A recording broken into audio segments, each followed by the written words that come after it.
Word irratti barreeffama shaakala akkaataa kamiin generate godhachuu dandeenya kan jiruu fi TP qabaabduu kana isinii qopheesseera. TP kanarraati baradhaan isiniin jedha. Keessumaa ijoolleewwan reefuu gara kompiitaraatti dhuftanii fi ijoolleen sekretarial saayinsii baratanii baay'ee isin fayyada waan ta'eef hanga dhumaatti na hordofaa isiniin jedha. Maal goona mallattoo walqixaa kana barreessine raandi kan jettu barreessina. Sanaa booda cuftuu bannaa ni cufna. Sanaa booda intariitti buuna jechuudha. Intariitti buuna bifa kanaan barreeffama nuti ittiin shaakallu nuu fidee jira jechuudha. Yoo barreeffama kanaa olii barbaanna ta'e kan jedhuu fi raandi kan jettu barreessina. Erga barreessinee booda cuftuu bannaa. Sentensii meeqa? Sentensii 10 yookaan hima 10 kan qabuu fi keewwata 20 kan qabu. Qoodduudhaan adda qooddu bifa kana erga barreessitanii booda interettu. Amma ilaala. Keewwata 10 hin jedhe keewwata 1, keewwata 2, keewwata 3, keewwata 4, keewwata 5, keewwata 6, keewwata 7, keewwata 8, keewwata 9, keewwata 10. Keewwata 10 qaba. Sentensii 20 qaba. Yoo lakkooftan sentensii 20 qaba. Iddootti full stoppiidha kaasaati lakkaa. Amma fakkeenyaaf kuni asii isheen kun tokkodha. 2 3 kun ammasitti 3dha.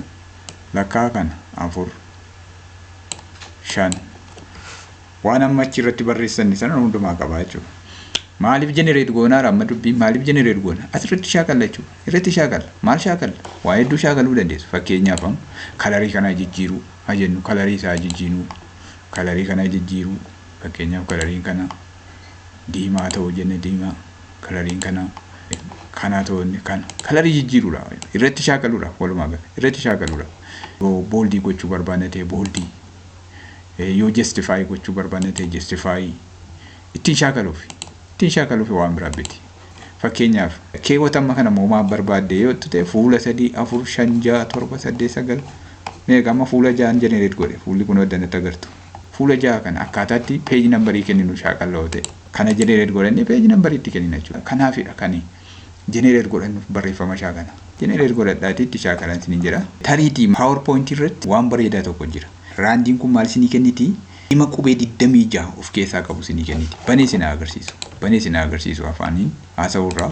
Dukwaaltoodhaati raandeedhaati barreessaati. Kunoo kana isinii kenna. Kana keessa kan jiru yoo fudhattan ilaaltanii The quick brown fox jumps over the lazy dog. Himattiin kun jechuudha. Isheen kuni himni kun kana hundumaa balleessu.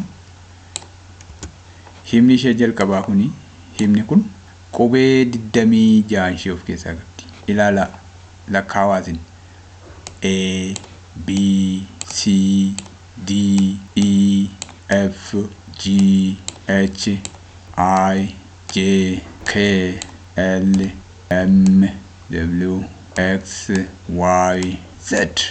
Qubee 26 ishee of keessaa qaba waan ta'eef barreeffama kana erga bifa kanaan generate godhattanii booda quba keessan keyboard irra keessanii quba kurraniin hojjechuun akkaataa kamiin danda'amaa ta'e itti shaakaluu baay'ee bareedaadha waan ta'eef irraa fayyadamaa kanatti. Ijoolleen typewriting yookaan secretarial saayinsii barattanii barreeffama speediidhaan barreessuudhaa fi quba kurnaniin barreeffama barreessuu danda'uu qabda. Himni kun qubee hundumaa of keessaa qaba waan ta'eef quba kurnaniin akka barreessitan gochuudhaaf kan isin fayyadu himattii kanadha waan ta'eef hima kanaa yoo shaakaltan karaa salphaa ta'een speediidhaan barreeffama barreessuu dandeessuun isiniin jira. TP bareedaadha. Irraa fayyadama. Hiriyoota keessaniif qooda. Fuula kana follow godha.